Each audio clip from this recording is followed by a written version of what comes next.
லோகேஷ் கனகராஜ் இயக்கத்தில் உருவான மாநகரம் படத்தில் நடித்து ரசிகர்கள் மத்தியில் பிரபலமானவர் தான் நடிகர் ஸ்ரீ. இவர் ஆரம்பத்தில் விஜய் டிவியில் ஒளிபரப்பாகி வந்த கனா காணும் காலங்கள் தொடரில் நடித்திருந்தார். அதையடுத்து சினிமா வாய்ப்பு கிடைத்த நிலையில் வழக்கு எண் 18 படத்தில் நடித்திருந்தார். இதில் அவரது வித்தியாசமான கதாபாத்திரம் ரசிகர்களிடம் நல்ல வரவேற்பை பெற்றது.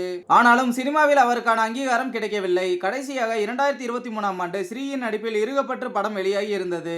அதன் பிறகு அவரை பற்றி எந்த தகவலும் தெரியாமல் இருந்தது. இந்த நிலையில் அவரது புகைப்படம் ஒன்று இணையத்தில் வெளியாகி அதிர்ச்சியை ஏற்படுத்தி இருக்கிறது. அதாவது ஆள் அடையாளம் தெரியாத அளவுக்கு உருமாறி மெலிந்த தேகத்துடன் இருக்கிறார். மேலும் தனது முடிக்கும் கலரிங் செய்திருக்கிறார். இது ஸ்ரீயா என யாராலும் யூகிக்க முடியாத அளவுக்கு இருக்கிறார். இந்த புகைப்படத்தை பார்த்த ரசிகர்கள் உடனடியாக அவரது இன்ஸ்டாகிராம் பக்கத்தில் இடம்பெற்று இருக்கிறதா என்று பார்க்கின்றனர். ஆனால் அவருடைய அதிகாரப்பூர்வ சமூக வலைதள பக்கத்தில் 2023க்கு பிறகு எந்த பதிவும் போடவில்லை. இந்நிலையில் ஸ்ரீ ப்ளூ திக்டே என்ற சமூக வலைதள பக்கத்தில் ஸ்ரீயின் சமீபத்திய புகைப்படங்கள் தொடர்ந்து வெளியாகி வருகிறது. மேலும் அவரின் இந்த நிலைமைக்கு என்ன காரணம், உடல்நிலையில் ஏதாவது பிரச்சனை இருக்கிறதா என பலரும் பரிதாபப்பட்டு வருகின்றனர்.